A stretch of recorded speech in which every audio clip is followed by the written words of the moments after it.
감사합니다. 네. 우리 성가대 은혜로운 찬양에 감사드리고 우리 찬양팀들이 오늘은 완전체로서 다 모일 수 있어서 감사합니다.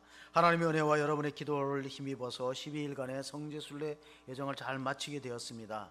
여러분, 베드로의 신앙 고백이 있었던 가이사라 빌립보를 시작으로요, 소아시아 7교회, 지금 투르키아라는 터키의 소아시아 7교회 중에 버가모 교회를 끝으로 잘 마치고 돌아왔는데, 출발 전날 그리고 그쪽의 시간으로는, 현지 시간으로는 당일 7.8의 강진이 있었습니다. 지금까지 4만 4천 명 희생되었다고 40만 명 이상의 이재민을 발생하는 안타까운 사고가 일어나고 말았습니다.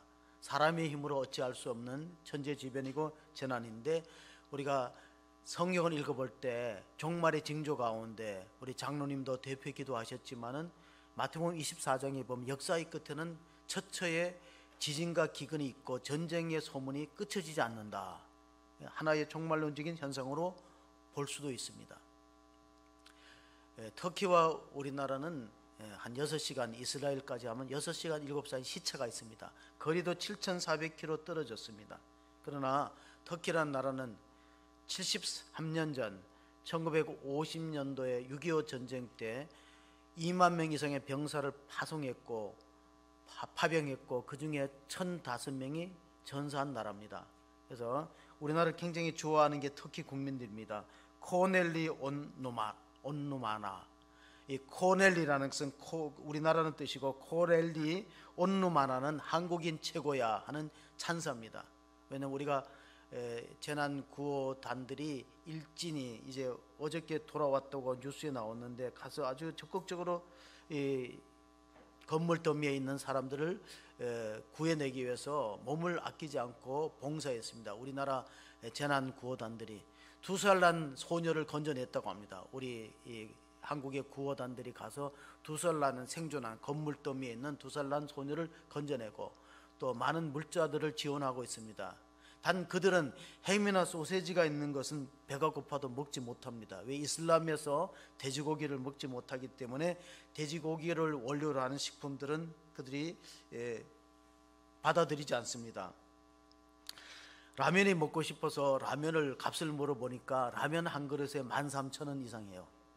왜 그렇게 비싸냐니까 라면 스프에 돼지 기름이 들어가요. 돼지 지방 성분이 있기 때문에 수입이 허용 안 돼요. 그럼 라면을 수입할 수 없는 나라가 터키입니다. 그러니까 그건 이제 그렇게 비싼 이유가 바로 거기 있다는 것입니다. 한인들이. 그런데도 이상한 것은 우리를 운전했던, 우리가 32명이 출발했다가 돌아왔는데 우리를 운전했던 버스 기사가 터키 사람인데요, 우리 보고 이러더라고. 컵라면 남은 거 있으면 좀 달라고. 컵라면 맛을 보았어요. 아마 자기 나라에서는 율법으로 돼지에 관한 것들은 재료가 들은 걸 먹지 못함에도 불구하고 그들은 그걸 우리나라의 식품을 아주 우수한 것으로 보고 있습니다. 자, 이스라엘을 방문했을 때 예루살렘 도성에 보면은요, 탈무드에 이런 기록이 있습니다. 하나님이 천지를 창조하실 때에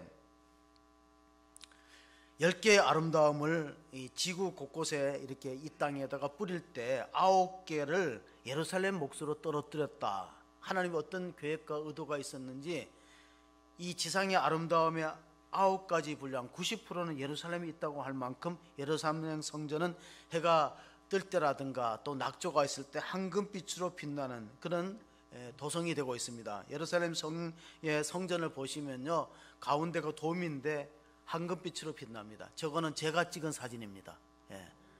휴대폰으로 찍은 사진. 저 빨갛게, 저 노란 색깔을 황금돔이라고 부릅니다. 이 울타리 담장에서 보고 찍은 사진인데, 좀 더 근접한 사진은 이렇습니다. 이건 제가 찍은 게 아닙니다. 제가 찍은 게 더 나은 것 같아요. 생생한 사진을 여러분에게 증거하는데, 거기에는 세계 3대 종교가 모여 있습니다. 이슬람교하고 유대교하고 기독교가 모여 있어요. 그리고 이 예루살렘 성은 이런 그대로, 예루라는 것은 도시란 뜻이고 살렘이는 평화입니다. 이스라엘 사람들이 인사할 때 살롬 하는데 그 살롬의 도시, 평화의 도시가 예루살렘인데, 아이러니컬하게도 전쟁을 많이 겪었어요. 적어도 20차례 이상 전쟁이 일어났던 곳이 예루살렘이고 주인도 수십 번 바뀌었습니다. 이게 예루살렘 평화의 도시인데 평화가 전혀 없는 것이에요.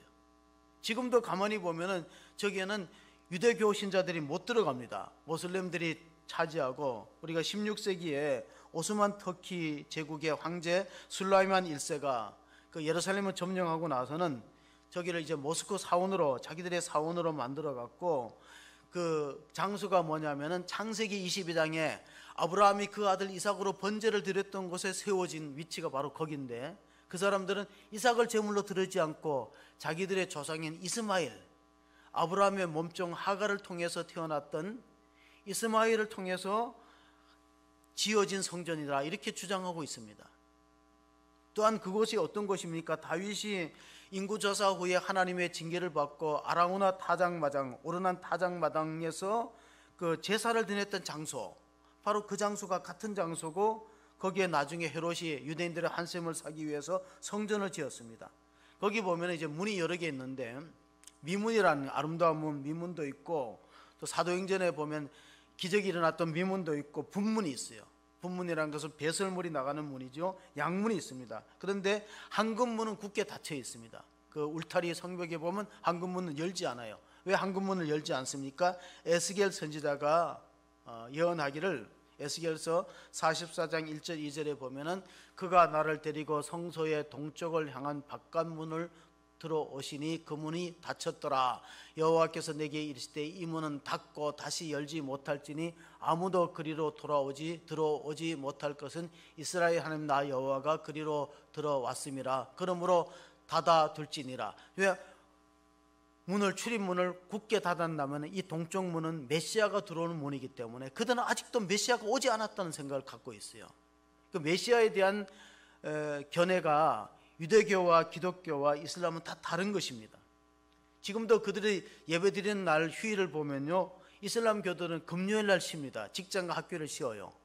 그리고 유대인들은 토요일 날 쉽니다. 안식일이 토요일이라고 쉬어요. 기독교인들은 주일날 예배를 드리고 쉽니다. 물론 우리가 주 5일째 근무가 있기 때문에 토요일 주일 겸해 쉬지만 예배하는 날은 주일입니다. 예배하는 날이 다 달라요. 이슬람은 금요일 날 예배 드리고, 이슬람 성전 모스크에서 예배 드리고, 유대인들은 해당에서 토요일 날 예배 드리고, 주일 날 예배 드리는 사람은 기독교인이죠. 이렇게 충돌이 없이 서로 예배를 드리지만은 그들은 아직도 안식일을 얼마나 철저히 지키냐면요, 통곡의 벽, 그러니까 유대인들은 저 성전에 들어갈 수 없고 통곡의 벽에 가서 눈물로 기도하고 있습니다. 그 통곡의 벽에 가서 사진을 찍으려 하니까 제지를 당했어요. 여기 찍지 말라. 왜 그러니까 안식일 날은 사진 찍는 것도, 이 휴대폰 눌리는 것도 일이기 때문에 찍어서는 안 되는 거예요. 찍을 수가 없었습니다.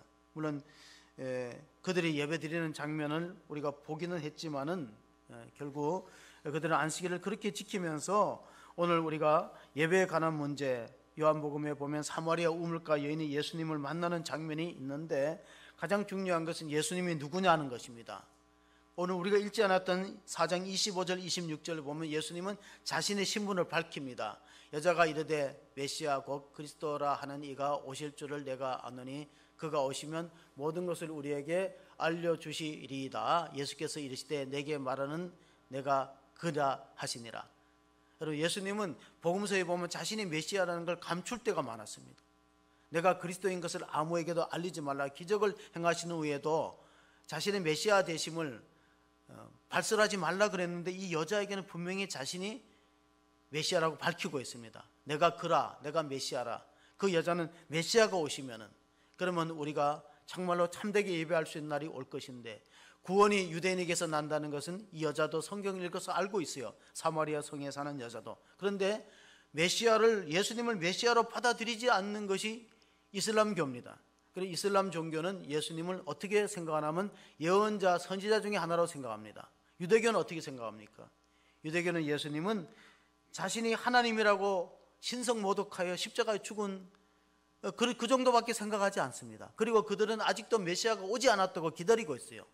메시아가 와야 성전의 동쪽 문을 여는 겁니다. 황금문을 연다는 것입니다. 우리는 그렇게 고백하지 않습니다. 베드로가 가이사라 빌립보에서 예수님께 신앙 고백을 했듯이 저는 그리스도시요 살아계신 하나님의 아들이라고 고백하는 사람이 저와 여러분이 되시는 걸 믿으시기 바랍니다. 이게 차이입니다. 예수님을 어떻게, 어떤 관점에서 보고 어떤 신앙 고백을 하느냐에 따라서 종교가 갈라지는 거예요. 이슬람교가 있고 유대교가 있고 기독교가 있는 겁니다. 성지의 순례를 효율적으로 하기 위해서는 세 가지가 필요하다고 했어요. 미리 예습을 하고, 성지에 대해서 예습을 하고, 그리고 가서 체험을 하고 나중에 돌아와서는 복습을 해야 된다. 그렇게 가이드가 알려주더라고요. 자, 우리가 일행 중에 어떤 사람은 그 유튜브를 통해서 우리가 가야 될 곳에 대해서 미리 학습을 하신 분도 있더라고요. 그래서 가서 성지의 순례는 기도가 많이 필요하고요, 세 가지 준비가 있어야 됩니다. 시간, 2주 가까운 시간을 내야 되고, 또 재정이 필요합니다. 그리고 가장 중요한 건강입니다. 차가 못 들어가는 곳이 꽤 많습니다. 버스가 주차하고 그 나머지는 걸어가야 됩니다. 때로는 하루에 많이 걸을 때는 15,000보 이상 걷기 때문에 관절이나 허리가 아픈 분들은 상당히 걷는 길이 순례의 여행길이 고행길이 될 수 있습니다. 성지를 밟아보면서 느낀 것이 있습니다. 그 뭡니까? 그들은 왜 예수님을 믿지 않을까 하는 안타까움입니다. 이슬람화 되었다는 겁니다. 터키도 그렇고, 또 예루살렘 쪽, 이스라엘 쪽은 유대교를 믿고 예수님을 믿지 않습니다. 왜 그럴까? 요한복음 1장 11절 12절을 보시면요, 이런 말씀이 기록되어 있습니다. 자기 땅에 오며 자기 백성이 영접하지 아니하였으니 영접하는 자 곧 그 이름을 믿는 자들에게는 하나님의 자녀가 되는 권세를 주셨으니. 여러분, 이것이 얼마나 큰 축복입니까? 오늘 장로님이 대표 기도하셨듯이 우리는 하나님의 자녀의 권세를 얻었고 하나님 나라에 들어갈 수 있는 축복을 약속받았습니다. 그러나 많은 사람들이 아직도 자기 땅에 온 예수님을 하나님의 아들로 인정하지 않고 배척하고 있습니다. 예수님이 태어났던 베들레헴 탄생교회를 가보니까요, 문을 개조해 버렸어요. 탄생교회 문은 원래 컸습니다. 말을 타고 들어갈 만큼 큰 문이었는데 베들레헴 탄생, 예수님의 탄생을 기념하는 교회의 문을 아주 작게 축소해 버렸어요. 저번은 우리 일행 중에 한 분 권사님인데, 문이 저렇게 위에 아치형을 보면 굉장히 크잖아요. 아치형을 막 메꿔 버렸고요. 처음에는 말을 타고 갈 수 있는 크기로 지었다가 나중에는 저렇게 예수님을 만나기 위해서 아기 예수가 탄생한 말구유 자에는 별이 표시되어 있어요. 다윗의 별이 14각형으로. 왜냐하면 마태복음에 보면 아브라함서부터 다윗까지 14대라. 14대가 3번 겹칩니다. 그래서 저 문을 개조해 갖고 예수님을 만나기 위해서는 겸손의 문으로 들어가야 된다. 고개를 들고 들어가지 말고 숙여서 들어갈 수밖에 없는 문으로 축소해 버리고, 이전의 문을 보면 아치형으로 큰 말을 타고 들어갈 수 있는 그런 문으로 되어 있는 걸 낮추어 버렸습니다.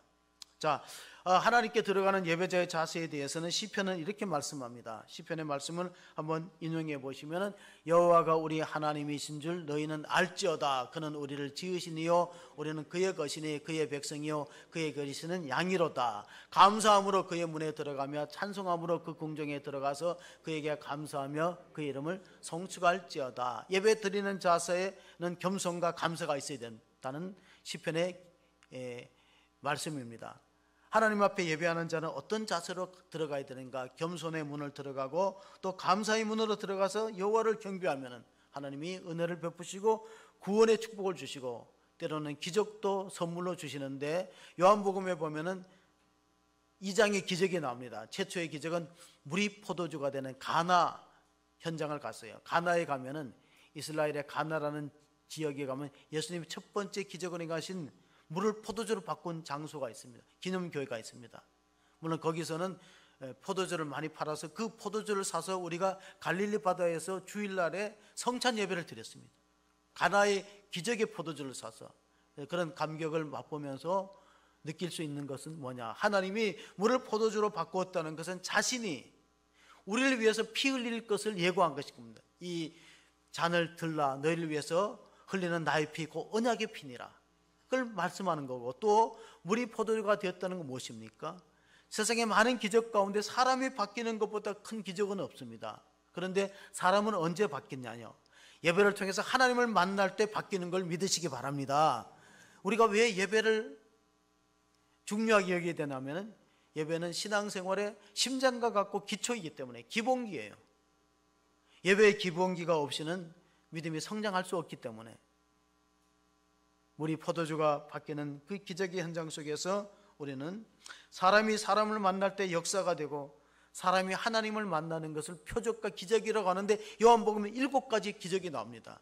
대표적으로 우리가 물이 포도주가 바뀌는 기적, 소경이 눈을 뜨는 기적, 나사로가 무덤에서 살아나오는 기적, 맨 마지막에 예수님이 부활하는 기적이 다 기록되어 있는데, 예수님은 한 사람의 영혼을 얼마나 소중하게 여기면은 요한복음 3장과 요한복음 4장은 상당히 대조적인 사람이 나옵니다. 여러분 잘 아는 것처럼 요한복음 3장에는 니고데모가 밤중에 예수님을 찾아옵니다. 근데 니고데모는 신분이 뭡니까? 그는 유대인이고 바리새파 사람이고 관원입니다. 관원은 우리로 말하면 국회의원의 신분을 갖고 있습니다. 남의 이목이 들어와서 밤중에 예수님을 찾아왔어요. 그러면서 하나님이 함께 하시지 않으면 당신과 같은 능력과 기적이 나타나지 않는다는 그런 믿음을 고백했을 때 예수님이 그에게 말씀하신 것은 물과 성령으로 거듭나야 하나님 나라에 들어갈 수 있다. 물과 성령으로 거듭나지 않으면 하나님을 볼 수 없다. 그런 말을 해주었어요. 그 다음에 4장에 나오는 사마리아 우물가 여인은 그 당시에 천대받는 사람이에요. 사마리아 사람은 천대받고 지역 감정으로 차별받는 사람입니다. 여자로 태어났습니다. 그리고 남편이나 다섯이 있는 가거가 복잡합니다. 신분이 전혀 달라요. 한 사람은 남자고 한 사람은 여자고 한 사람은 유대인이고 한 사람은 사마리아 사람이고 한 사람은 높은 지위에 있는 사람이고 하나는 천한 여성이고, 근데 예수님은 다 똑같이 대했습니다. 그리고 그 사람에게 맞게 말씀을 주시고 맞춤 전도를 했습니다. 한 사람은 자기가 스스로 예수님을 찾아왔고, 사마리아 우물가에는 예수님이 사마리아 지역을 통과해 갖고 사마리아 우물가 여인을 만나서 복음을 전하는 것입니다. 그 당시의 사람들은요 사마리아 땅을 안 밟았다고 합니다. 지역 감정 때문에. 예수님이 요한복음 4장에 보면 예수님이 유대를 떠나서 갈릴리 지역으로 가면은 사마리아를 통과하면 지름길입니다. 그런데 그 사람들은 글로 안 들어가요. 사마리아 땅을 안 밟는 겁니다. 이유가 뭘까요? 우리가 솔로몬 사후에 분단 국가가 됩니다. 솔로몬이 죽고 나서 나라가 북쪽은 이스라엘이라고 부르고 남쪽은 유다로 부르고 갈라집니다. 근데 북쪽이 먼저 아수르의 지배를 받았습니다. 나라가 722년에 멸망되고 나서는 혼혈 정책에 의해서 아수르가 혼혈 정책을 위해서 자기네 사람들을 유대인과 같이 결혼시켜 갖고 유대인의 순수한 혈통을 잃어버렸어요. 결정적인 것은 주전 586년에 이 남쪽 유다도 바벨론에 의해서 나라를 잃었는데 70년 만에 돌아와서 성전을 지으려고 하니까 누가 방해했냐면 사마리아 사람들이 방해했어요. 동족이 방해합니다. 성전 짓는 것을 민원을 넣어서 민원을 청탁해 갖고 바사 정부에 페르시아에서 공사 중지 명령을 떨어뜨리게 한 것은 사마리아 동족입니다. 같은 동족들이 성전을 재건하는 것을 방해했어요. 그래서 유대인들은 사마리아 사람을 극도로 싫어합니다. 이방인보다 더 싫어하고 그 지역을 빙 돌아서 가는데 예수님이 그 지역을 찾아간 것입니다. 오늘 우리가 본문에 시작되는 요한복음 4장 9절 10절 보면은요 그 사마리아 우물가 여인이 예수님께 이렇게 질문하는 내용이 있습니다. 요한복음 4장 9절 10절 보시면은 사마리아 여자가 이르되 당신은 유대인으로서 어찌하여 사마리아 여자에게 나에게 물을 달라 하나이까 하니 이는 유대인이 사마리아인과 상종하지 아니함이라. 예수께서 대답하여 이르시되 내가 만일 하나님의 선물과 또 내게 물 달라 하는 이가 누구인지를 알았더라면 내가 그에게 고하였을 것이고 그가 생수를 내게 주었으리라. 저는 유대 사회에는요 물이 그렇게 중요합니다. 우물이 있어야 가축들한테 물을 줄 수 있고 그리고 식수도 사용하기 때문에 우물 뺏기 전쟁이 일어납니다. 우물을 서로 차지하려고 전쟁이 일어납니다. 하나님이 다행히 그 땅에다가 석유를 많이 매장해 놨습니다. 그래 중동 지방엔 석유는 많이 있지만 물은 없어요. 물은 가는 곳마다 돈 주고 사 먹어야 됩니다. 우리나라처럼 물 인심이 좋은 나라도 많지 않습니다. 자, 예수님을 누구로 믿느냐가 참으로 중요한데 내가 누구인 줄 알았더라면은 사마리아 여자가 이 자기한테 물 달라는 그 예수님이 누구인지를 알았더라면 계속해서 구했을 것이다. 그리고 생수를 주었다는 것은 바로 성령을 말합니다. 이 물을 먹는 자는 다시 목마르지만 내가 주는 물을 먹는 자는 영원히 목마르지 아니하리니 이는 내가 믿는 자에게 줄 성령을 너에게 준다. 그런 말씀을 해주었습니다.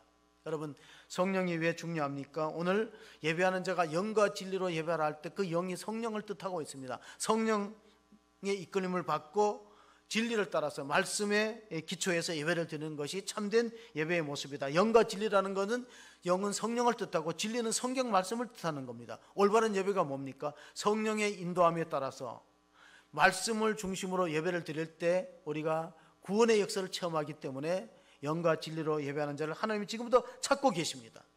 제가 성지순례를 마치면서 돌아오면서 이런 생각을 해봤어요. 우리 교인들이, 저도 그랬지만 성경을 많이 읽어야 된다. 성경을 통독해야 된다. 또 가능하다면 성경을 필사해야 된다. 여러분 한번 도전해 주시길 바랍니다. 성경을 필사하면은 시간이 걸리지만은 그래서 성경을 쓰다 보면은 감동이 있고 은혜가 있고 또 치유가 있기 때문에 성경을 써야 됩니다.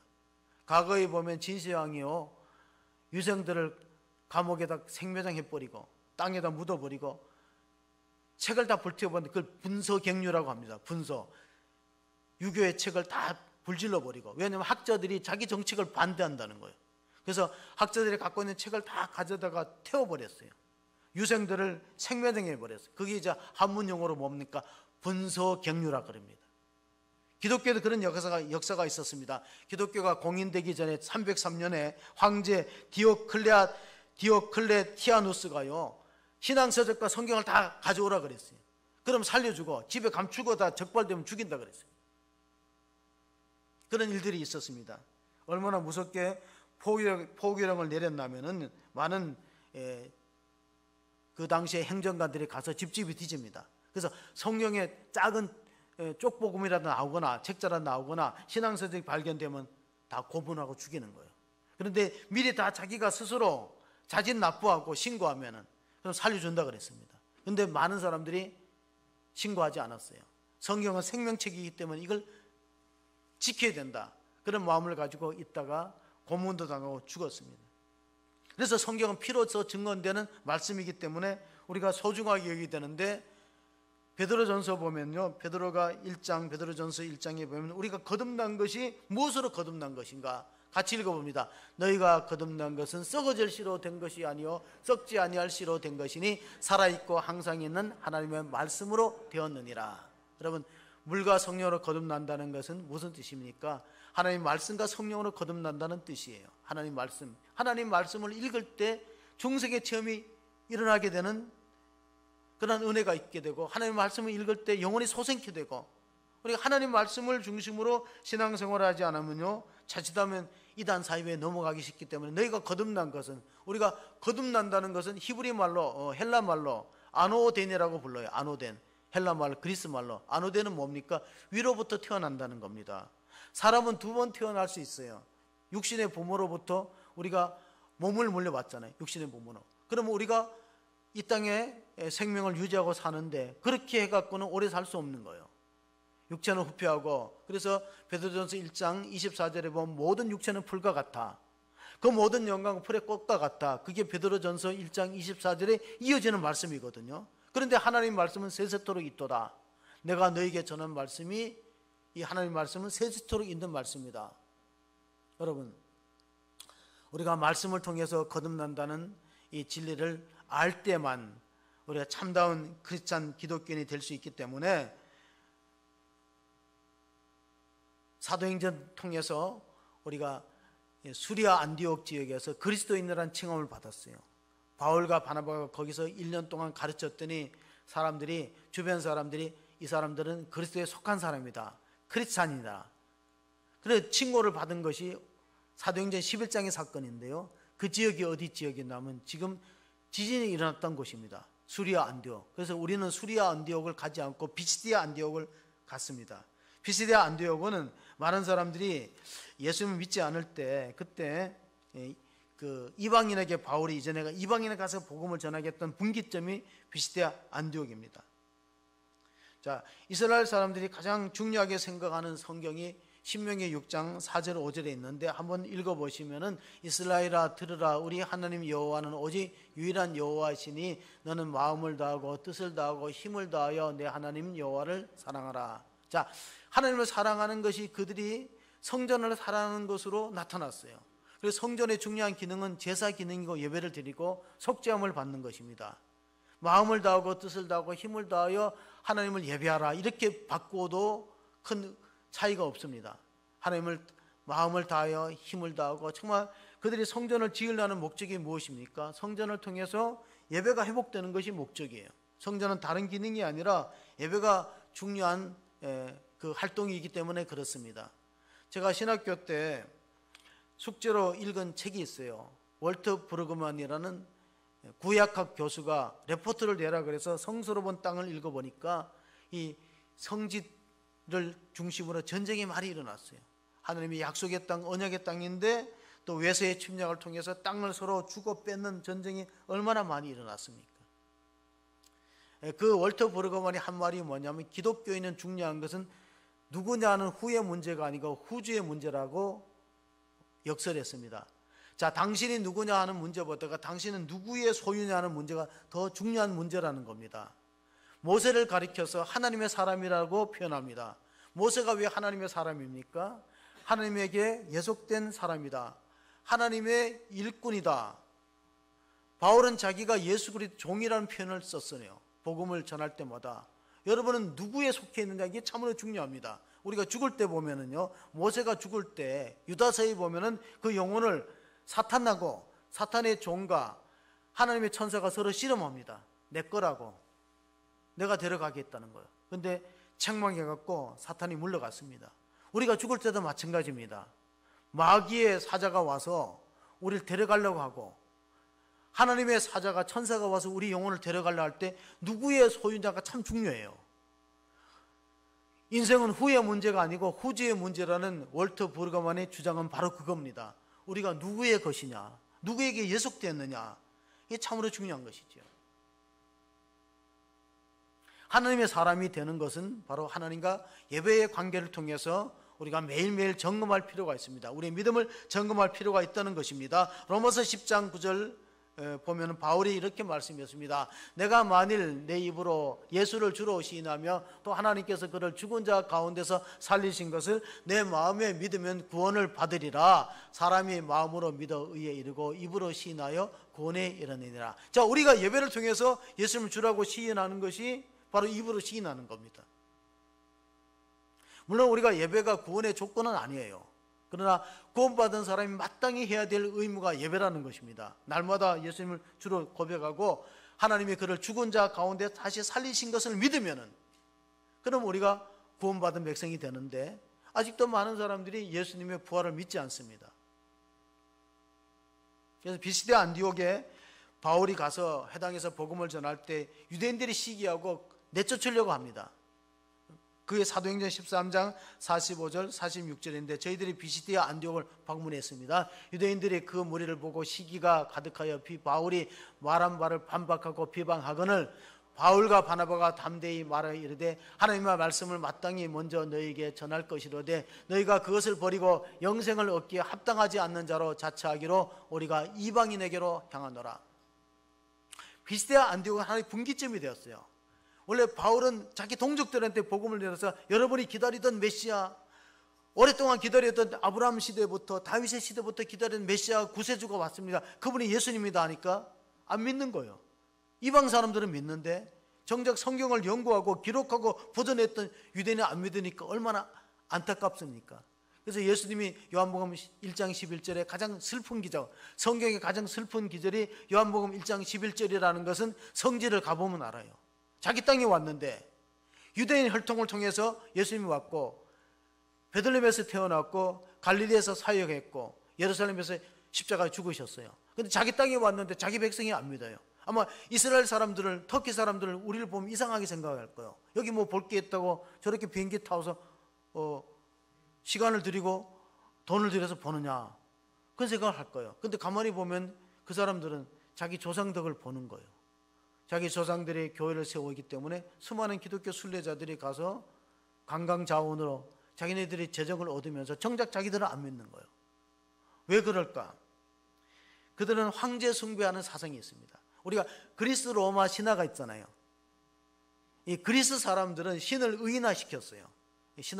신을 의인화시켜서 사람처럼 묘사한 것이 그리스 사람이라면 로마 사람은 반대로 인간을 신격화시켰어요. 황제는 신입니다. 황제, 가이사, 시저, 황제는 신입니다. 그리고 황제의 동상을 새겨놓고 많은 사람들이 거기 가서 경배를 드립니다. 우리가 일제의 신사 참배를 반대한 건 뭡니까? 우상 앞에 절하는 거니까 해서는 안 되는 거예요. 근데 나중에 이제 기독교가 무릎을 꿇었어요. 먼저 천주교가 신사 참배를 가결하고 우리가 1938년도 총회 때 신사 참배를 의결해 버렸어요. 끝까지 반대하는 사람은 순교자가 됐어요. 주기철 목사님, 선양원 목사님은 다 일제에 의해서 또 공산주의에 의해서 희생당하고 말았습니다. 왜 이렇게 황제를 숭배했는가? 로마 사람들은 인간이 신격화 되는 그런 백성들을 통제하기 위해서 그런 정책을 썼던 것 같습니다. 그래서 가이사가 주님입니다 할 때 기독교인들은 아니다, 예수님이 주님이라면 핍박을 당합니다. 직장을 쫓겨나고 목숨과 재산을 빼앗깁니다. 그래서 주는 그리스도시요 살아계신 하나님의 아들, 너희가 만일 내 입으로 예수를 주라 시인하고 하나님이 그를 죽은 자 가운데서 살리신 것을 믿으면 구원받는다는 것이 간단한 문제가 아닙니다. 쉬운 문제가 아닙니다. 로마의 치하에서는 그건 자기 목숨을 걸고 고백해야 되는 거예요. 지금 우리가 쉽게 고백하지만은 공산 치하에서, 여러분 주체 사상이 있는 북한에서 나는 김일성, 김정일, 김정은을 믿지 않고 나는 예수를 믿는다. 그거 굉장히 위험한 말이거든요. 그거 하기가 쉽지 않다는 거예요. 오늘 본문으로 다시 돌아와서 우리가 본문의 4장 20절, 21절을 한번 읽어보겠습니다. 우리 조상들은 이 산에서 예배하였는데 당신들의 말은 예배할 곳이 예루살렘에 있다 하더이다. 예수께서 이르시되 여자여 내 말을 믿어라. 이 산에서도 말고 예루살렘에서도 말고 너희가 아버지께 예배할 때가 이르니라. 자, 예배는 장소가 중요한 게 아니고 어느 지역이 중요한 게 아니라 예배의 대상이 하나님이 중요한 것이고 또 자세가 중요하다는 사실을 일러주고 있습니다. 사랑하는 성도 여러분,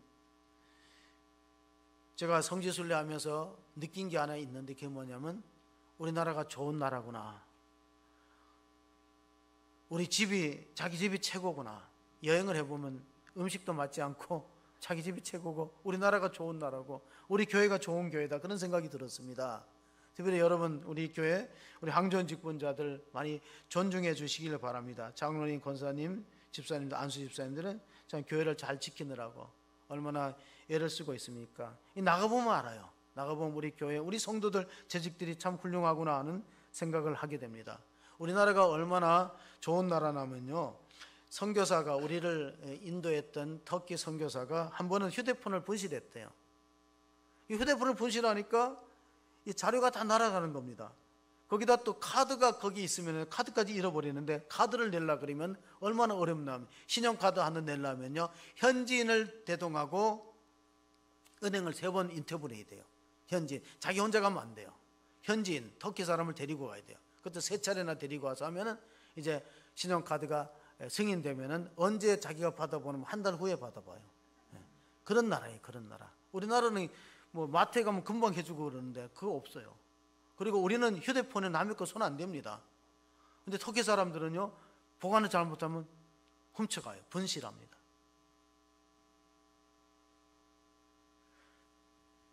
그뿐 아니라 우리가 한국이 얼마나 이 인프라가 잘 구축됐냐면요, 그 선교사님 다행히 그 매달 한 7, 8천 원인가 그 핸드폰에 대한 분실 보험을 들어갔고 똑같은 기종으로 한국에서 보내준대요.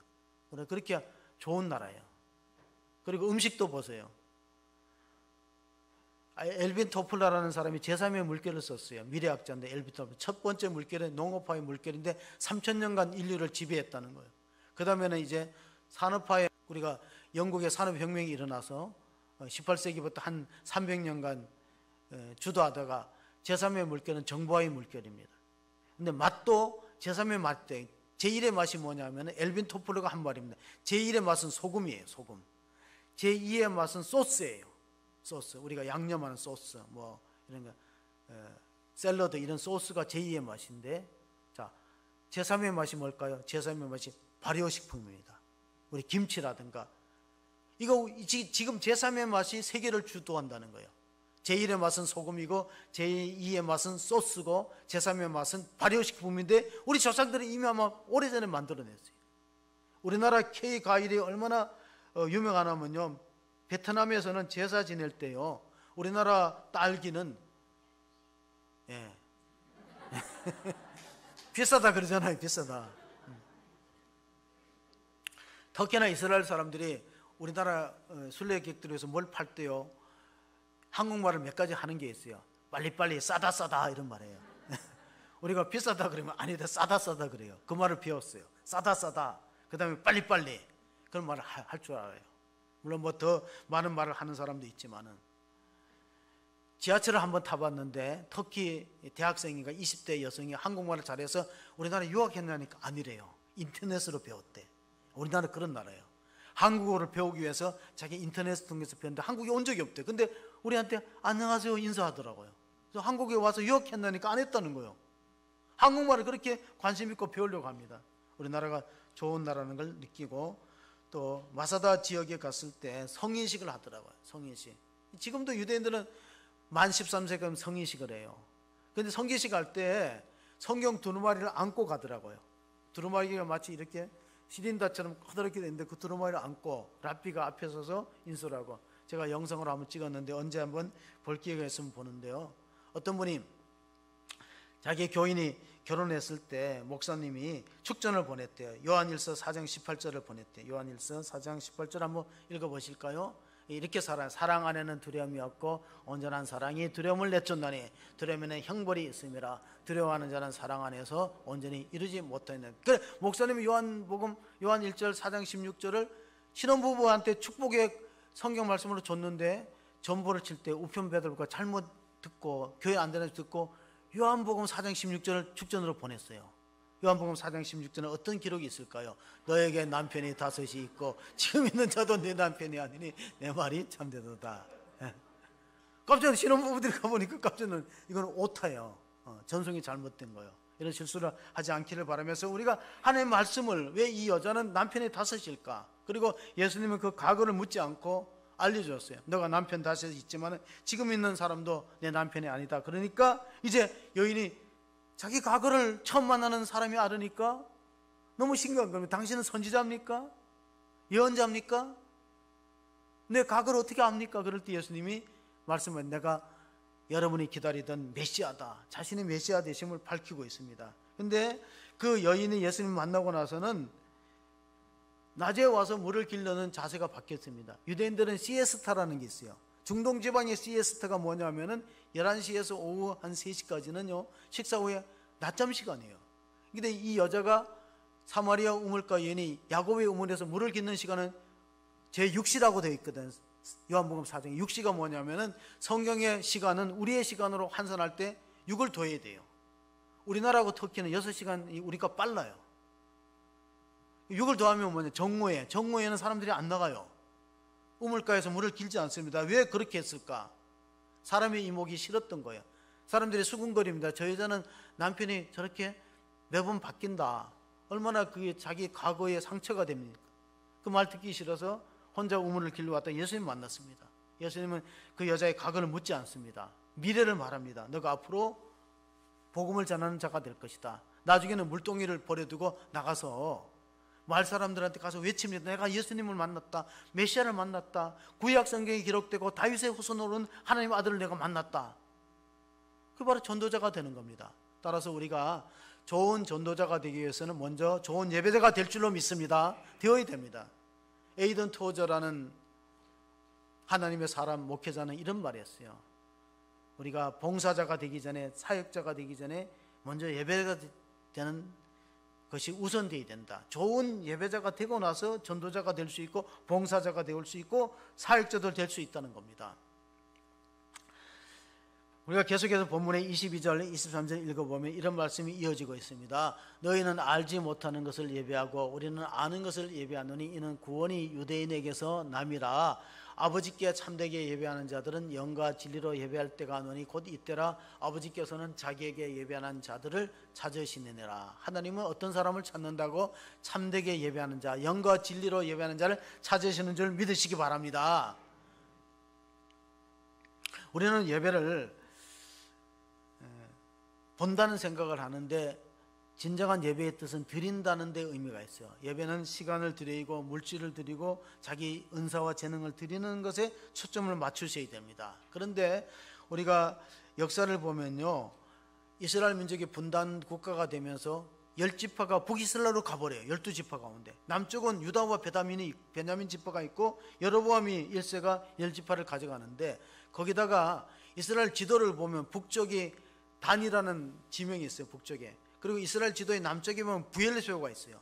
부엘세바 밑으로는 이두메 지역이고 사막 지역 네게부입니다. 그리고 단 지파는 라이스 지역인데, 이 여로보암이 단과 베델에다가, 단하고 중간쯤 베델에다가 제단을 만들어버리고 예루살렘에 가서 예배를 못 드리게 합니다. 왜? 분단 국가가 되었는데 북쪽 이스라엘 사람들이 예루살렘에 가서, 남쪽에 가서 예배 드리면 마음이 변할까봐, 민심이 이동할까봐 자기가 성전을 만들어 놓고 그 라이스 지역, 단 지역에다가 제단을 만들었어요. 물론 허물어졌어요. 여로보암 1세가 만들었던 제단이 많이 허물어졌지만 지금 복원하는, 발굴하는 과정이 있는데요.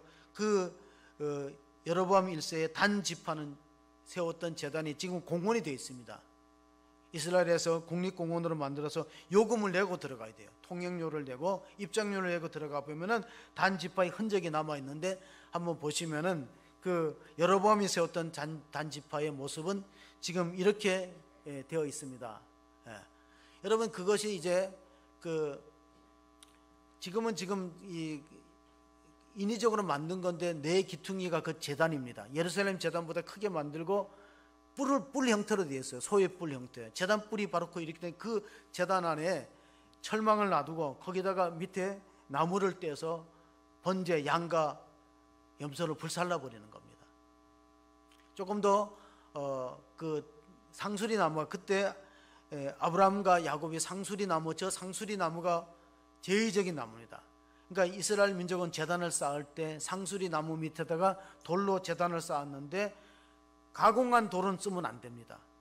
그 가공한 돌을 쓰지 말고 천연적인 돌을 모아다가 제단을 쌓아야 되는 건 뭡니까? 인본주의 제사를 드리지 말고 하나님이 만드신 신본주의 예배를 드려야 되는데, 이 사람들은 여로보암 1세는 짝퉁 예배를 만들었어요. 예루살렘에 가면 백성들의 민심이 글로 갈까봐 예루살렘에 가지 말라. 그냥 하나님은 아무 데나 계시는데 여기다가 예배를 드린다 했지만, 실제로는 혼합 종교를 만들어서 황금 우상을 세우고 거기에 절하게 하고 혼합 종교를 만들어서 하나님이 진노로 샀습니다. 그래서 이스라엘의 왕들을 보면요, 여로보암의 길을 행했더라 그러면 실패한 왕이에요.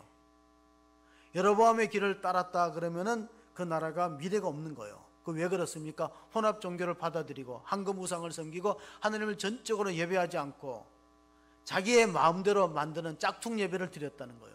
그래서 그 나라가 몰락됩니다. 북이스라엘이 먼저 망하는 거예요. 남쪽 유다가 좀 더 있다가 586년경에 나라를 잃어버리고 70년 만에 다시 나라를 재건했는데, 나라를 재건할 때 가장 중요하게 얘기한 게 뭡니까? 성전을 재건하는 겁니다. 스룹바벨 성전을 재건하고 느헤미야가 성벽을 다시 쌓아서 거기서 제사를 드릴 때 눈물을 흘렸습니다. 예배를 드릴 때 하나님 말씀이 선포될 때 그들은 눈물을 흘리니까 에스라 선지자가 말합니다. 이날은 기뻐하라. 여호와의 성일이니 슬퍼하지 말고 기뻐하라고 하나님 앞에 예배를 회복하는 모습을 우리가 볼 수 있기 때문에, 성전에 그렇게 신경을 썼던 건 뭡니까? 예배를 목숨을 걸었다는 거예요. 성전에서 예배 드리는 것이 중요한 기능이기 때문에, 마지막으로 우리가 어떻게 예배를 드려야 됩니까? 요한복음 4장 24절에 보면은 하나님은 영이시니 예배하는 자가 영과 진리로 예배로 드려라. 그래서 에이던 토저라는 목회자는 그리스도인의 모든 실패, 우리가 왜 실패하는가? 예배를 통해서 하나님 영광을 체험하지 못하기 때문에, 또한 우리가 하루를 예배로 시작할 때는 결코 마귀가 건드릴 수 없는 권능자의, 권세 있는 자의 삶을 살아갈 수 있다. 우리가 하나님의 자녀의 권세를 얻었다 그랬잖아요. 근데 하나님의 자녀의 권세를 얻었는데 그걸 누리기 위해서는 예배에 성공해야 된다는 겁니다.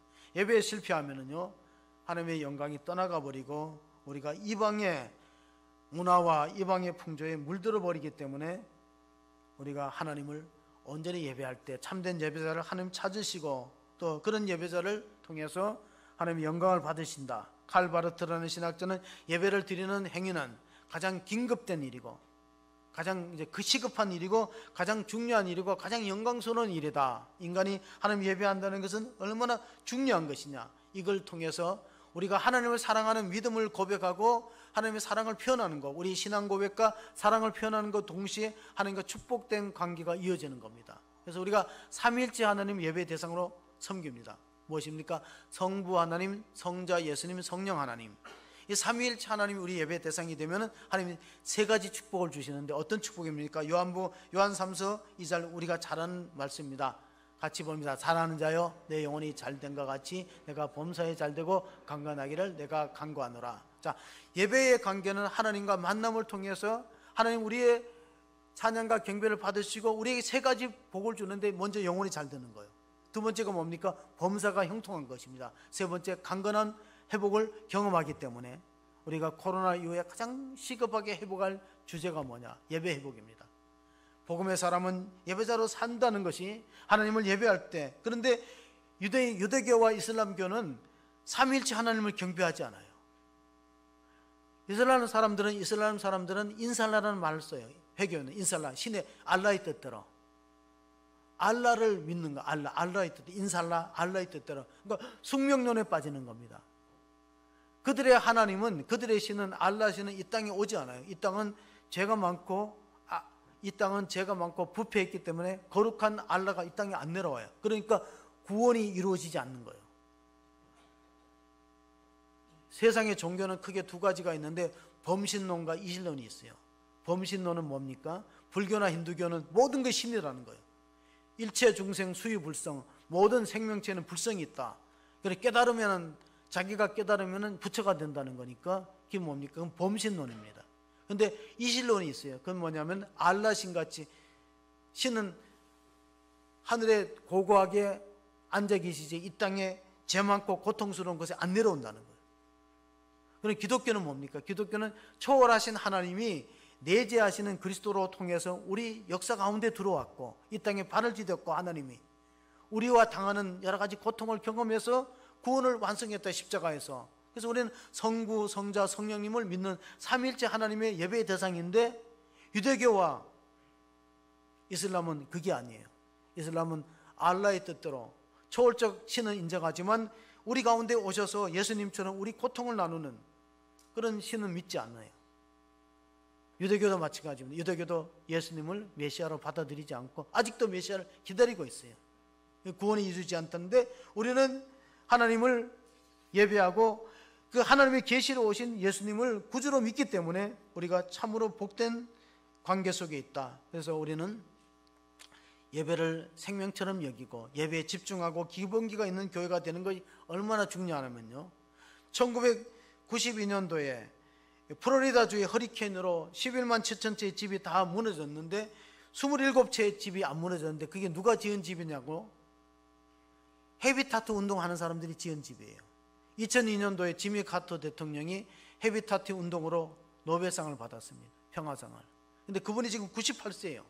지미 카터 대통령이 98세예요. 우리나라에 와서도 집을 지었어요. 집 없는 사람의 집을. 헤비타트 운동을 통해서 세 가지가 있습니다. 헤비타트 운동을 창시했던 밀라드 풀러가 CNN에서 기자가 질문했을 때 우리는 성경의 기초대로 집을 짓는다. 이웃을 사랑하는 마음에서 집을 짓는다. 최선을 다해서 집을 짓는다. 하나님이 기뻐하시는 일이기 때문에 집 없는 자에게 집을 지어준다. 여러분, 그 반석이 뭡니까? 예수 그리스도가 반석이고 우리가 성경에 기초한 예배자가 될 때, 참된 예배자가 할 때 어떤 시련과 역경이 와서도 무너지지 않는 교회를 일구어 가기 때문에 예배에 성공하는 인생, 예배에 성공하는 삶, 신앙생활이 되셔서 참된 예배자로서 하나님이 찾으시는 그 한 사람의 예배자가 다 될 수 있는 축복이 있기를 주의 은혜 가운데서 우리 교회가 예배에 집중하는 교회가 될 수 있도록 하나님 함께 해달라고 기도하는 성도들 다 되시기를 주의 이름으로 축원합니다. 아멘. 하나님 아버지, 오늘 참된 예배자를 주님이 찾고 있습니다. 사마리아 우물가 여인은 과거가 복잡하고 또 하나님 유대인들로부터 질시를 당했지만 예수님이 그를 만나주시고 하나님은 참으로 예배하는 자를 찾는다고 일러주었습니다. 이 시대에 하나님 참으로 진리가 혼탁한 어려운 시대에 살고 있습니다. 그러나 우리가 예배가 신앙의 기초가 되어서 흔들리지 않는 믿음의 집을 짓게 하시고 예배에 성공함으로 인생에 성공하는 복된 성도가 되게 하여 주시옵소서. 우리의 예배의 대상은 삼위일체 되시는 성부 하나님, 성자 예수님, 성령 하나님을 믿고 우리가 거듭난 자는 예배에 하나님 영광 돌리는 그런 사명이 있음을 깨닫고 우리 교회가 예배에 강한 교회가 될 수 있도록 은혜 베풀어 주시옵소서. 우리 구주 예수 그리스도의 이름으로 기도하옵나이다. 아멘.